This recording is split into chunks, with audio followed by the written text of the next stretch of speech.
This is American Roundtable. I'm Al Spry.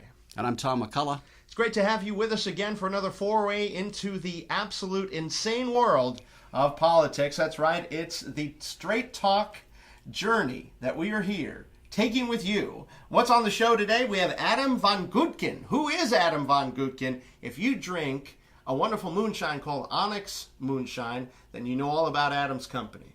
Looking forward from my glass. Also, Trump making waves and upsetting Bush. And we like that. I don't think Clinton cares, but he's definitely upsetting Bush.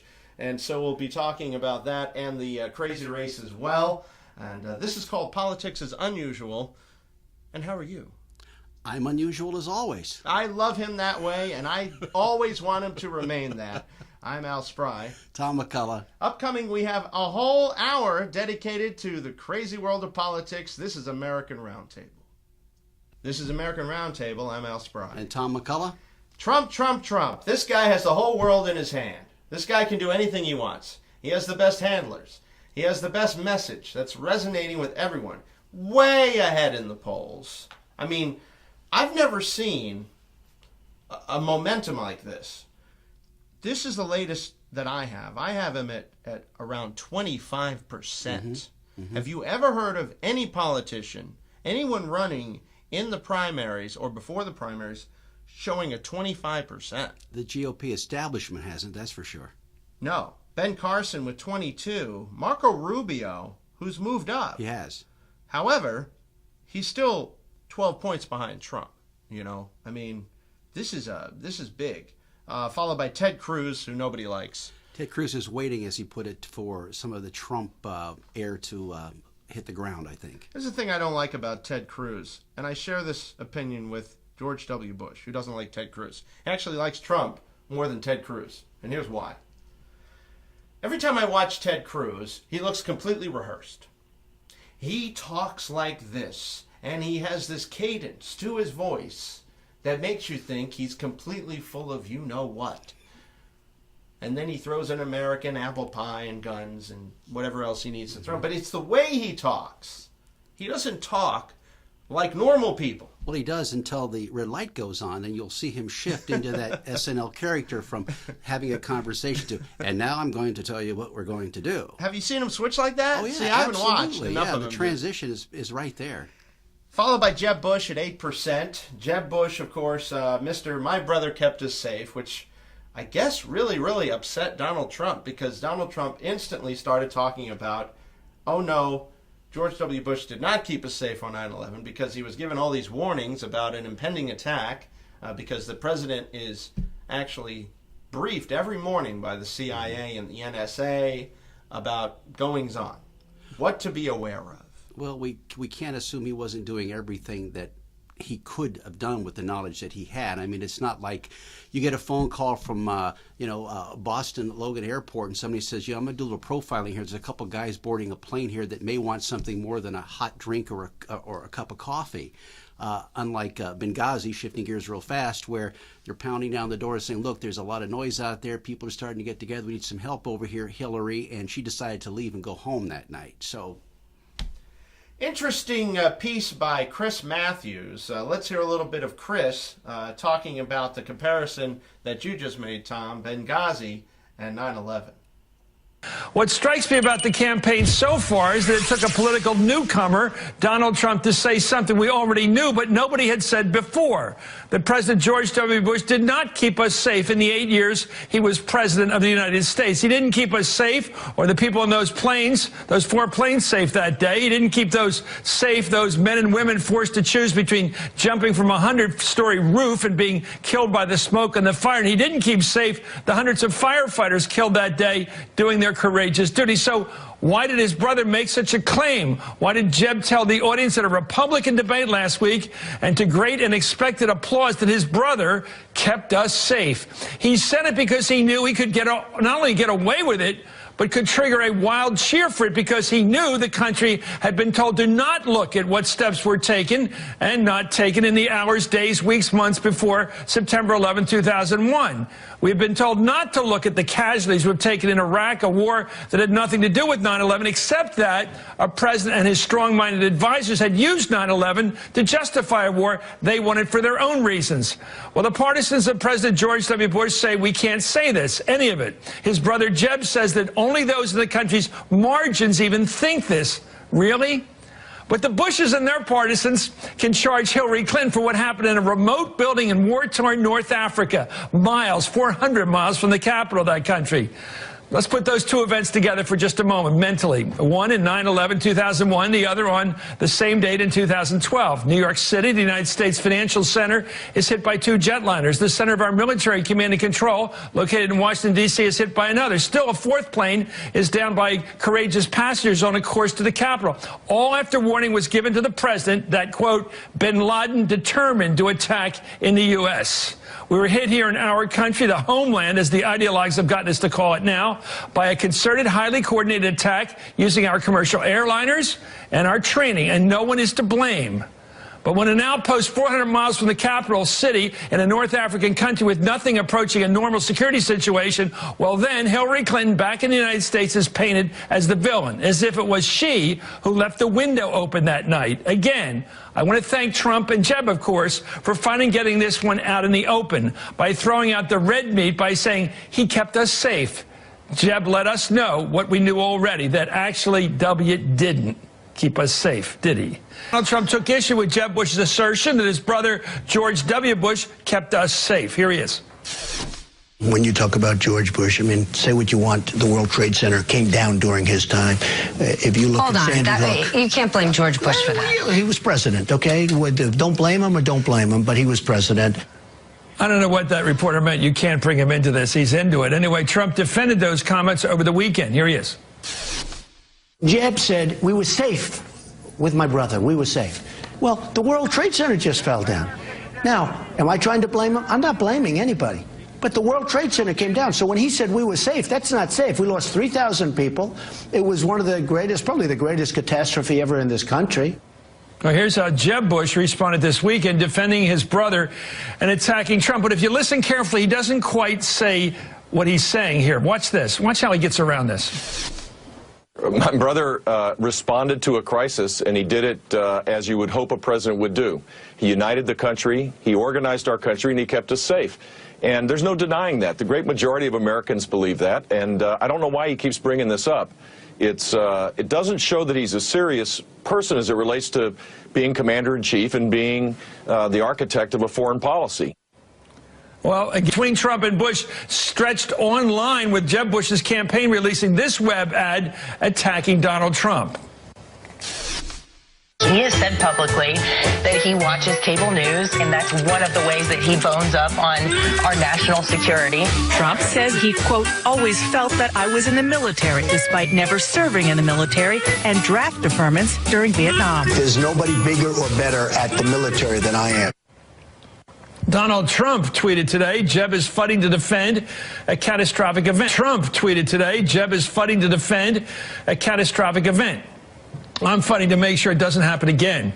Jeb is too soft. We need tougher and sharper. I'm joined right now by Eliana Johnson, Washington editor for the National Review, and Paul Singer, Washington correspondent for USA Today.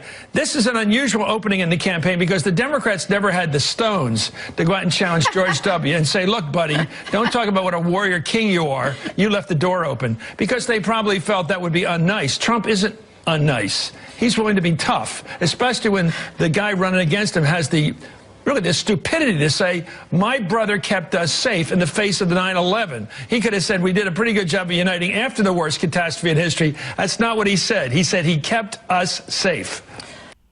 So it's all about, I guess, perspective, because here's 9/11, which was the greatest tragedy to ever befall America, Sure. terrorism-wise, and Benghazi, which really doesn't rise anywhere near that. But yet they keep talking about Benghazi, but why is it that it's taken so long to say anything about Bush? So far, for so many years, the rhetoric was, You got to support Bush and support the United States. And now that we have some years between 9/11 and today, I think it's fair if you could say something like, and it came out in the 9/11 hearings, about, why wasn't more done? And, okay, you could make the claim that Bush kept us safe maybe after 9/11, but 9/11 still happened on his watch. Mm-hmm. So I think just to be fair. But I think the number one thing is this works for Trump. Yeah, on two levels. One is he can use that to put the two Bushes together, somehow marry them as if we've already had a Bush. That was the case then. We don't need another one. But I think what the rest of the story is, or the beginning of the story, is back in 2000, Trump actually wrote a book where he put forth his expectations and deep concerns that something was inevitable on a grander scale than the initial bombing at the World Trade Center. And he felt that had he been the president before 18 months before 9/11, he put that out, as did several other people at the time. And I think part of what he was reflecting was that had I been president at the time, which, by the way, he was giving strong consideration for running for office, he felt that he would have been more aggressive and more plugged into what was happening. Let's forget for a minute that Bill Clinton had bin Laden handed to him on a tray, and he said, yeah, keep him over there in Europe. We don't need him here right now. And of course, that opens up a whole other line of thought. How much was known by who and when? Yes. This is American Roundtable. I'm Al Spry. And Tom McCullough. And on the show next, Adam von Gutken. We're talking moonshine. All right. Welcome back to American Roundtable. I'm Al Spry. And Tom McCullough. Politics is unusual, and of course, what's unusual is legal moonshine. I hadn't heard about this until recently. We are talking with Adam von Gutken. He is the creator of the Onyx brand of moonshine, and this is legal moonshine. Hi, Adam. Welcome to American Roundtable. It's great to be here. Thanks for having me. I'd like to start the show and my interview with you by asking you what made you decide to create a moonshine product that's legal, and what gave you the idea? Well, to be honest with you, like so many great ventures that have started, it started and was born from frustration. My business partner and I realized that, the vast majority of spirits we are consuming in this country are imported from, all corners of the planet. And so, there's obviously, repercussions on the environment for that. And it kind of struck us as preposterous that, here we are importing vodka from Eastern Europe and Europe and France and Russia, and we make it right here, essentially our own American version of that, so incredibly well. And it's part of our heritage. It's part of our history as a nation. And why isn't that something that we're celebrating and also educating people that if it's done right, it's incredibly smooth. I mean, it mixes better than any vodka does, and it sips like a very light whiskey. And so the whole idea kind of came to us from frustration, and we wanted the challenge of, taking an American moonshine and really making it a premium spirit, something that could sit on the top shelf with other products, and, isn't made in the backwoods and isn't bottled in a mason jar and packed full of sugar, but it's just really refined. And so that's how it came to be. Adam, Tom here with a quick question. What discerns or sets apart, quote-unquote, moonshine from your whiskeys or your bourbons or other type of distilled products that typically were referred to here in Kentucky, Tennessee, parts of the country as moonshine? Yeah, that's a great question. So moonshine is an interesting category. Every country essentially has its own version of moonshine, and moonshine kind of began as whatever you had left over from the harvest. People eventually figured out that, well, this can be a little bit more valuable if we turn it into a liquor, not to mention a little more fun. So all around the world you have stories of cultures moonshining. The Chinese have baijiu, which is a clear spirit that's made from rice or grain. The Irish have poutine from potatoes. The Italians have grappa from spent grape skins. And, of course, here in the United States, we make our moonshine from corn, grains like malted barley, and down south you often see moonshine is made from sugar. So essentially what moonshine is it's unaged whiskey, at least from New England and parts of down south Tennessee. It's an unaged whiskey, so it's whiskey that came right out of the still. It's then blended to proof with good water. and it's not barrel aged. If you were to barrel age it, it could become a full-fledged whiskey, a brown spirit that people think of when they think of as whiskey. So another term might be what I've heard is referred to as white dog. Does that qualify before it hits the barrels? Absolutely, yeah. Moonshine's got a lot of names. Hooch, White Dog, it's all the same stuff. I thought Tom was just making fun of me. Well, what is the process like? How long does it take for you to go from the corn to a finished bottle that's on the shelf? It's less than 2 weeks. It's a pretty fast process. It takes about a week to ferment. And the size of your bathtub, and then it's distilled. And the size of the bathtub, exactly. Yeah, but that's it. I mean, it's how much you can make at a time. So, one of the other trends that we're seeing, nationally from distillers and also craft brewers is people are making things in very small batches because you can really control the quality. You can really kind of have your hands on exactly what the flavor profile is going to be like.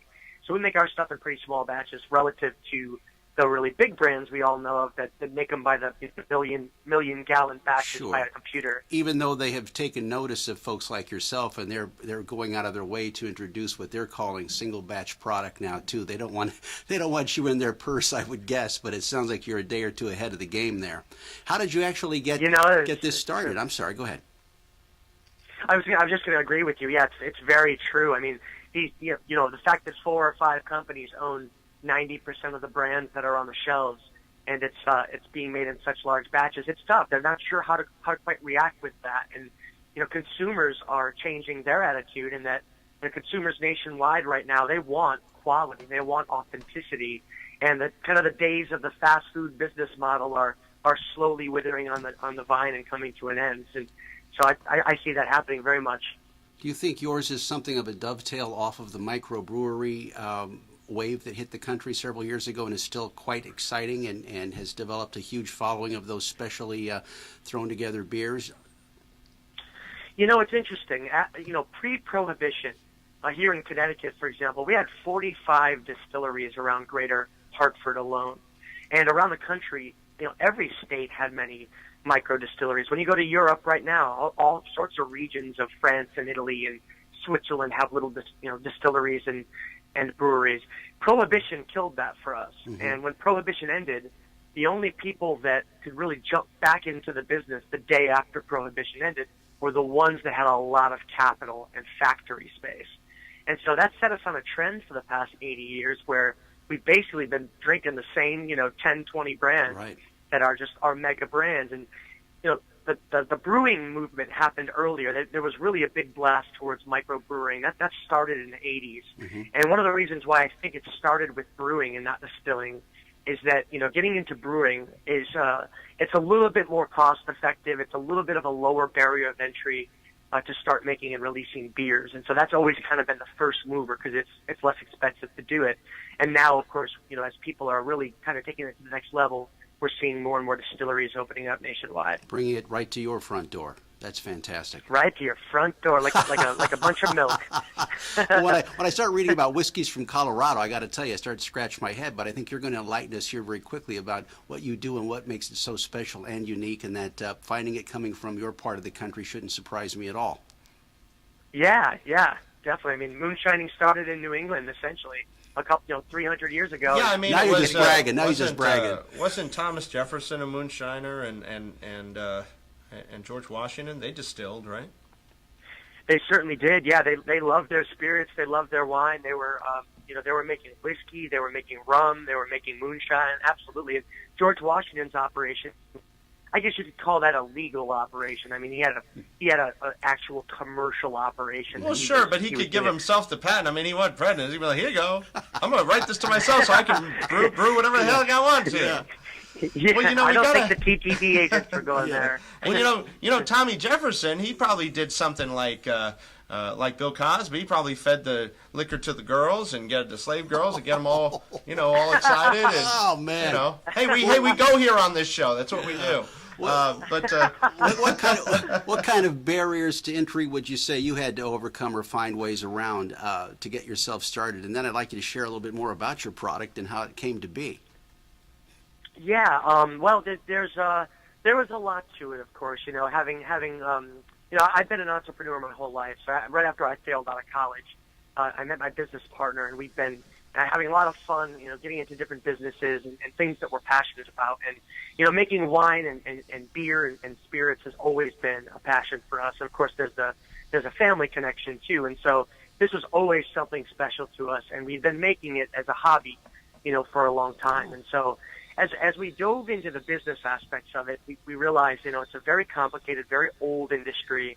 It's very highly controlled by the federal government, the state government, and of course the local governments. When you tell them you're going to open up a moonshine distillery, they kind of look at you like you lost your mind. Yeah, like, why are you telling us if it's moonshine? Yeah, exactly. So there was definitely compliance challenges, but there's also cost challenges. I mean, is the town a Catholic town? Is it? They're like into it, or does it make it easier? They're great supporters. Yeah, great supporters. Well put, Adam. Well put, sir. Well, it's wet. Catholics drink, and Protestants are known not to imbibe as much, or maybe supposed to be not at all. But I want to switch. I want to switch to a larger thing. You're 31. You're considered 32. Would you be considered in the millennial category? Are you a millennial generation or borderline? I believe so, yes. Okay. I think it goes to like 34, 35, I think, yeah. All right, so say you're in a millennial. Now, this goes back to what we were talking about earlier. People want authenticity, and the McDonald's way of doing things is on its way out. Is that because the millennials are making choices that are affecting the whole paradigm? That's my thought. Yes, I think it's a brilliant thought. As a matter of fact, I was doing a book launch party just a few days ago, and we were at the Mark Twain House, and someone asked that same question. And, funny enough, I've been thinking about that a lot lately, and I did write a section on authenticity in the book. What I think is really happening to all of us is that, these corporations have been relatively irresponsible in what they've been, quote, feeding us for the last few decades.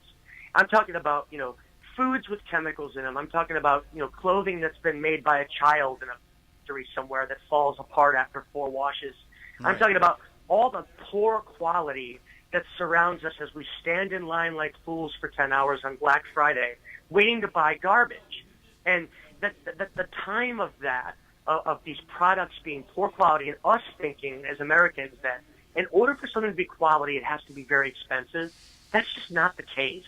And so I think what we're finding is millennials and other consumers across all demographics are kind of saying to themselves, I don't want this stuff anymore. I want to be able to buy affordable quality that has an excellent value. I want to know that the company stands for something, that they've got principles and ethics, and that those are not just the bottom line and profits. They're thinking about the customer. And I think a lot of companies have lost their way in that sense, where companies are not obsessed with the customer anymore. Being obsessed with the customer means making sure that first and foremost, they're enjoying and experiencing your product, that they're having fun with it, that they're being happy and healthy as possible with it. And that's up to us as entrepreneurs and business leaders to make sure that where we invest our energy and our resources are going to be in the authenticity and the correctness of our products. I like this guy. You got the right idea. Absolutely. Yes, I do as well. And I think that you've really hit a nerve. I could tell you that you're right. It doesn't, just because something is lower cost doesn't mean it necessarily has to be lower quality. You can control costs and still deliver high quality products. I'm going to be buying a Vizio TV. Vizio started in 2002 with 600,000. It's in the billions now because they deliver a high-quality TV at an unbeatable price because they outsource different parts and different things, and no one else has come up with that model before. And so because I've heard so many good things about it, I'm going to take a chance, and I'm guaranteeing that I think this is going to be a very high-quality product at a low price. So I agree with you on that. I happen to be talking to Adam von Gutken, Onyx Moonshine, high-quality moonshine made in Connecticut. We're going to talk about some larger issues of how to make the American dream happen for you. That's right, you get a lot on this show. I'm Al Spry. And Tom McCullough without a Vizio commercial. We got to get those guys. Got to get those guys as a sponsor on the American Roundtable. Coming right back. Welcome back to the American Roundtable. Prime time, all the time. Talking politics, talking the American dream. Indeed we are. Tom McCullough here with a special guest today. We're going to continue our storyline with Adam here and talking about his entrepreneurial drive and what compelled him as a young man, having had a few experiments, if I may use the word, in other entrepreneurial directions and efforts, to see when you decided, woke up one morning and said, let's go out and make some moonshine.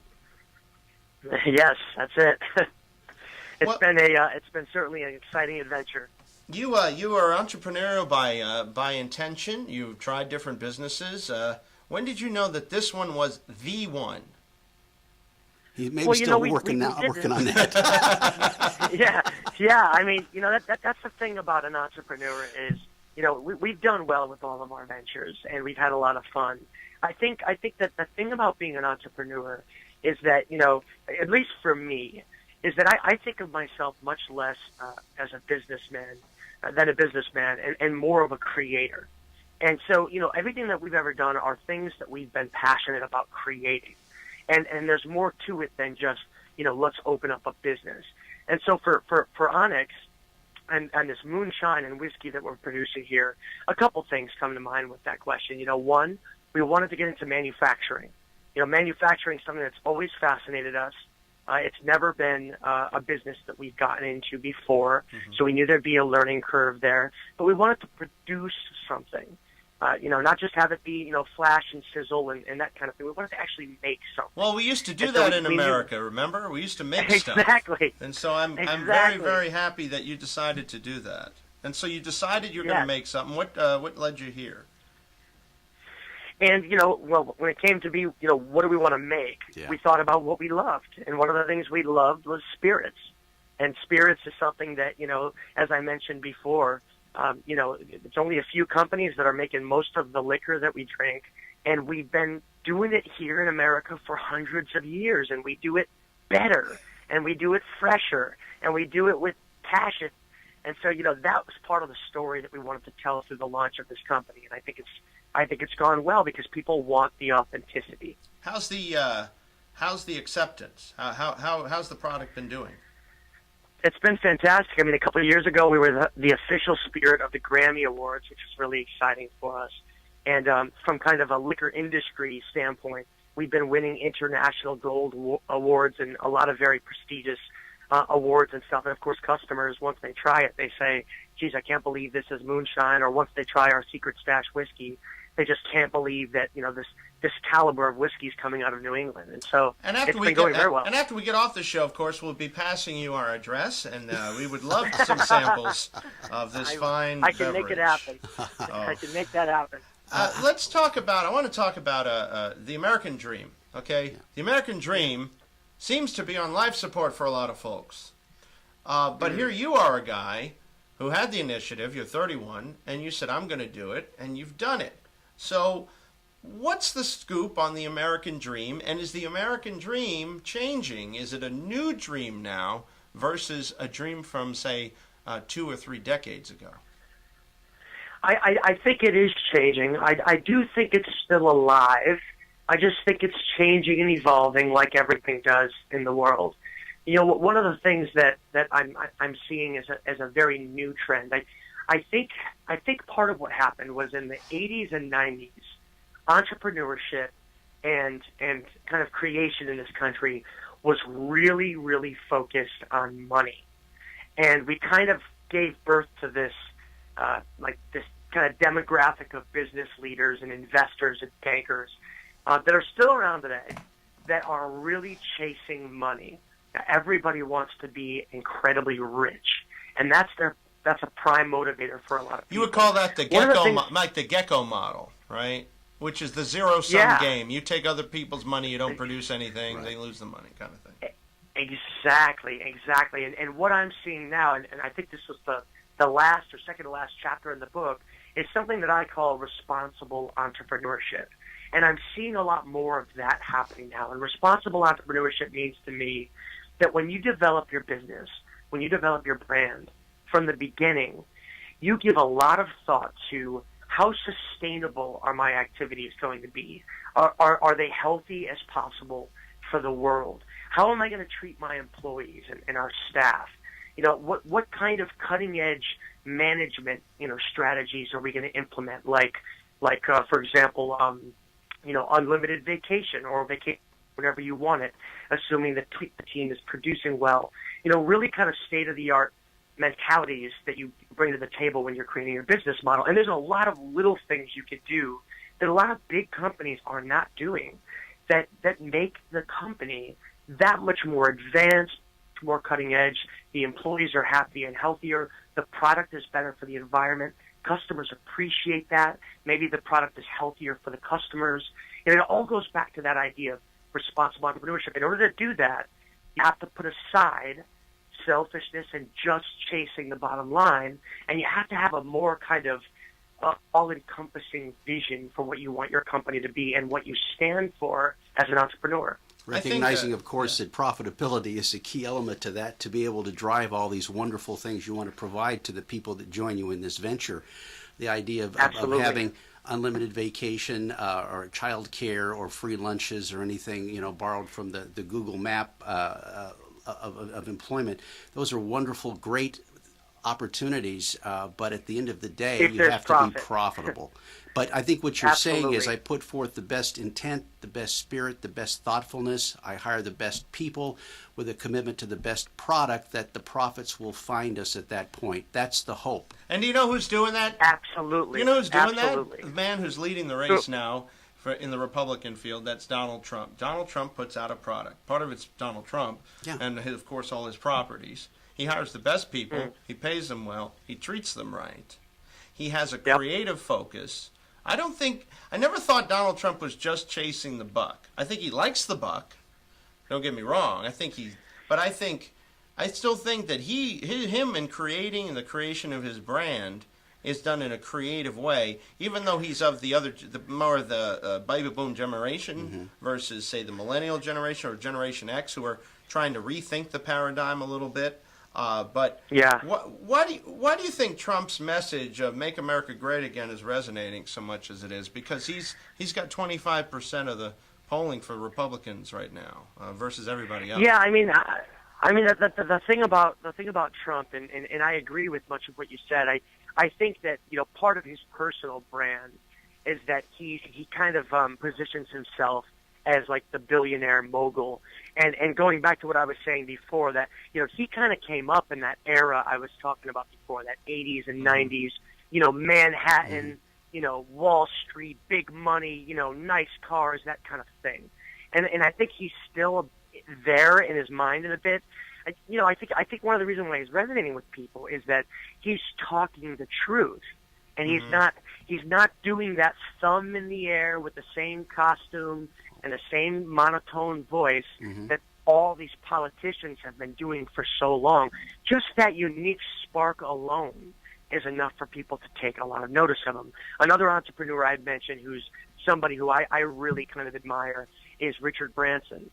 Richard Branson is obviously a billionaire, and he's a lot of the activities he's done within his companies and the message that he sends is he's leveraging the profits that they have, the strong revenue they have coming in, and he's finding ways to challenge the status quo within his organizations. And by doing that, he's creating even more prosperity for his companies and his shareholders and investors. Yeah, Branson is an interesting guy, but he's the guy that came up with that vacation idea, and he's a star, man. He is a superstar. He is. Yeah. He goes. I saw him in an airport. They had just opened a hub where I was for Virgin, and he walked through with his flowing scarf and his kind of girlfriend over here, or wife or whatever, handler over here, and people were cheering. He didn't even stop. He just walked through like a king, and people just automatically, just spontaneously applauded the guy. It's really he came from the people. When you talk about opening a little record store and signing the right artist, and next thing you know, it's airlines, a version of Coke, cell phones, insurance, trains, but it all came from a core of wanting to give something back and do something better. That's my belief and understanding of the way he went at things. And Adam, I'm going to tell you, you clearly know a lot more than just moonshine. I'm glad to hear your opinions, and you seem very much plugged in back to the Trump comments there. I think you're very well informed. We're going to take thank you. We're going to take a final break and then have a few final words with you. Why don't you give people some info on how they can get some of your delicious moonshine? Well, people can order Onyx Moonshine around the country from a website called drinkbetter.com, and they go to drinkbetter.com/Onyx. They can go to our website at onyxmoonshine.com. And, of course, my book, Living Proof, is available now nationwide in bookstores around the country. It can also be ordered through Amazon.com and BarnesandNoble.com, and that's Living Proof, Onyx Moonshine's Journey to Revive the American Spirit. Website not unlike mine, drinkbetterandmoreoften.com. I'm very familiar with not only the website, but the concept. I'm Al Spry. And Tom McCullough. And, of course, this is the fanciful journey into Never Never Land that we call American Roundtable. We'll be right back with a little bit more from our guest, Adam von Gutkin, and his wonderful brand, Onyx Moonshine, right after this. Welcome back to American Roundtable. Politics is unusual. Moonshine is unusual. I'm Al Spry. And Tom McCullough. Great here with Adam van Gutkin. He is, of course, the mastermind behind Onyx Moonshine. And you can mention your partner as well. I'm sure he wants to get his name out there, too. Yeah, my business partner is Peter Kowalczyk. Peter Kowalczyk, also a guy like yourself who is looking to put forth positivity into the world, create some great products that people love and can get passionate about. And your product is Onyx Moonshine. So let's talk about how does Mr. Smith get from behind the cubicle wall and create his own American dream in the new sense, which is kind of like a repeat of the old sense from the 1800s where you built stuff, right. You grew the country, right? Yeah, definitely. I think that's exactly what it used to be.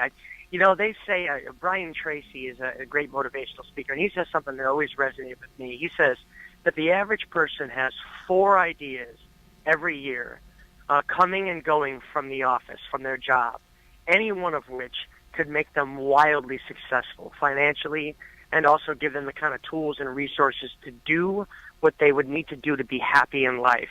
And hopefully along the way, make the world, make customers' lives kind of a better place. And so, I hear this all the time from people who have brilliant ideas, but they're just not willing to take the action to change their lives the way they wanted to. And so, my intention with writing Living Proof was to share kind of the fact that, I didn't come from money. We didn't have a lot of money at all growing up. And I failed out of college, so I certainly didn't have prospects for a job. And, we've just been diligently working to create the exact kind of life that we want and envision and have fun doing it along the way and hopefully, touch people in different unique ways that make them happy and make their lives better. And so that's what business and entrepreneurship's really all about. And the fact is, I'm not a genius. Anybody can do it. They just got to decide they're going to do it and take the action to get it done. I agree. When I'm not doing American Roundtable, I build a brand called Living Sexy, which is a global brand in 166 countries, and it is a potent brand. Wow. People are interested in it. It's been a couple of years, but I decided to leave the cubicle. That's why I'm mentioning it. And I'm building this brand at livingsexyradio.com, and it is quite a journey. But you're right. You have to say, not only I wish I could do this, you actually have to have the idea in mind of what you want to achieve, your end goal, your end result. Yeah. And then you have to take baby steps every day to make that happen. They don't have to be big steps, just little steps. Yeah, I mean, unfortunately, ideas aren't worth very much. The only thing that really is execution. Mm-hmm. And so, people are just willing to put in some of that work, roll their sleeves up. I mean, you've done it, and it's going very well. That's all it really takes is that decision. And you know what? You're going to be working anyway. You're going to be doing stuff every day anyway. So why not just do exactly what you want to do and find and create a business model that allow you to live the life you want from it? And I think in our once case, you that was making moonshine. get beyond the fear factor, grasp the fact that, yes, you can do it. The only one holding yourself back is yourself. And don't be afraid of failure out there. And I like to mention to people it's never too late. The Colonel Sanders story of being in his early 60s to start his Kentucky Fried Chicken franchise always rings a bell with me now that I'm 90, that it's not too late. And it's still not too late for you, even though you're an old fart. I think I'm going to open a funeral parlor now. You'll be your first customer. It's never too late. Dig my own box. Here we go. No, I agree with you. I think it's never too late. And I think if people realize the power that they have within themselves, that they realize how they could live better, live happier, be everything that they want to be. And it's really not that hard to do. It just takes a little shift in the mindset. You have to think of yourself as a winner, not just somebody who's in the mix. And you have to just, it's called leveraging the universe, and it's called the power of attraction. We could probably talk about that too, and about the law of attraction, which I believe in, and it is a law. It's like gravity. I think that once you start doing things, and getting someone elected who understands that small businesses create the jobs, which creates the taxpayers, which brings the money to Washington so they can burn through it any way they wish. But we have a much better shot at all of us having those dreams and developing these entrepreneurial businesses and creating jobs if the government would get behind us a little more and a little more support and help in helping us get there. I agree. The government should not just be helping large conglomerates, but actually should be helping the small businessmen who become the conglomerates of tomorrow, but maybe in a different sense, not the old style conglomerate, but maybe just large but helpful, instead of just trying to take and take and take, which is kind of why we're seeing a lot of the stuff we're seeing in Washington today, because Washington's bought and sold by large corporations, and large interests. And so if we can incite the spark, then we got it made. Some final words, Adam, where people can get your moonshine, Onyx Moonshine. And your book. Yep, Onyx Moonshine can be ordered at drinkbetter.com. That's drinkbetter.com/Onyx. And then go on our website at onyxmoonshine.com. And, of course, the book Living Proof, which is just hitting stores this week. The book Living Proof, Onyx Moonshine's Journey to Revive the American Spirit is available through Amazon.com. It's available through BarnesandNoble.com. Or, even better, go out and support your local bookstore. Outstanding. They'll have it. And this is, of course, the American Roundtable. We'll be right back. Hi, welcome back to American Roundtable. Politics is unusual, prime time, all the time. I'm Al Spry. And Tom McCullough. Great to have Adam von Gutgen on with his wonderful moonshine called Onyx, a high-quality product made in Connecticut, land of drinkers. And it's great, to, of course, to want to pass this along to you guys. Perhaps you can see this. This is quite interesting. There's a seal of the Senate of the United States, state of Florida. And they're going to change this up now for the reason there's a Confederate flag right there. See that? And so they're deciding to to actually change the entire seal, even though the seal is rather innocuous and it only represents. I guess that piece of history here. Flag is now verboten. Can we get real here for just a moment? Please, I want to get as real as you do, brother. Well, I'm really upset. I mean, the lunatics are running the asylum, and I need to get in the asylum because I'll probably be the only one there now. This is insanity to me. I might have to join you, by the way. I mean, come on. What are we going to do? Start the Mayflower? We can't show a picture of the Mayflower on a flag anymore? We're just rewriting history. To me, well, go ahead. No, I'm not in disagreement with you. I actually feel the way you do, that sometimes it's all about context. Let's say that I'm wearing a white hood in the shape of a point, right? And it's over my head, and I'm wearing a white outfit. But I'm at the Vatican, because that's how some of the priests dress. But except that in the South, that would be the KKK. Sometimes it's not the object, it's the context. Well put. You see what I'm saying? Yes. So, yes, if the flag is flying as someone is getting lynched or run out of town, yes, that's racist. If the flag is on a seal, I don't think it's racist. It has you see been what I mean? Right. So, but here's the deal. This is an unscheduled action. After some confusion and back and forth, the Florida Senate voted today to remove the Confederate battle flag from its official seal. The topic was surprisingly broached at the start of the legislature's third special session. The Senate wasn't expected to consider changing the seal until the regular session in January, although the Senate Rules Committee unanimously endorsed changing the seal earlier in the month to a design that replaces the rebel flag with the Florida state flag. Senate President Andy Gardner, Republican from Orlando, allowed the issue to come forward so that the transition to a new seal could begin as soon as possible.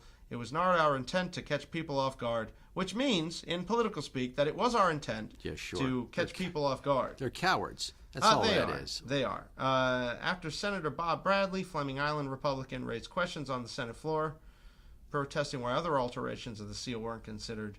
Gardner initially postponed the vote, but it was voted on, and no more Confederate flag in the flags in the that seal. flew over the state of Florida, historically. Yes. And because of some recent history, we're going to go ahead with this politically correct taken to the absurd level of cowardice and afraid we're going to offend somebody on some level. We have to get real about this, and nobody seems to want to be except us. I think it's just come down to the easiest way to deal with things is to Bury your head be in the sand. afraid, Be afraid. right, and just react. When I think a more constructive way to deal with it, but of course this would require a substantial amount of brain power, which is of course not really existent in the Florida Senate a lot of times, to actually have a discussion on these issues, a real discussion about broad-based issues of what is racist, what about context, what about history, what about doing the right thing for as many people as possible instead of just using it as a quick fix wedge issue.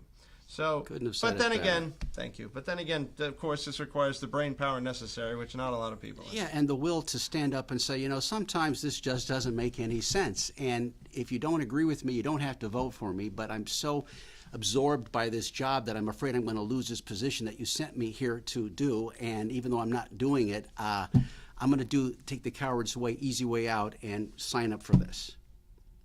A whole show has gone by, folks. Can you believe it? A whole show. Thank you so much for supporting American Roundtable. Tell your friends the AmericanRoundtable.com website will be up at some point soon. And of course, until then, I'm just getting all verklempt. I'm Al Spry. And Tom McCullough. And this is the American Roundtable. We'll see you next time. Thank you.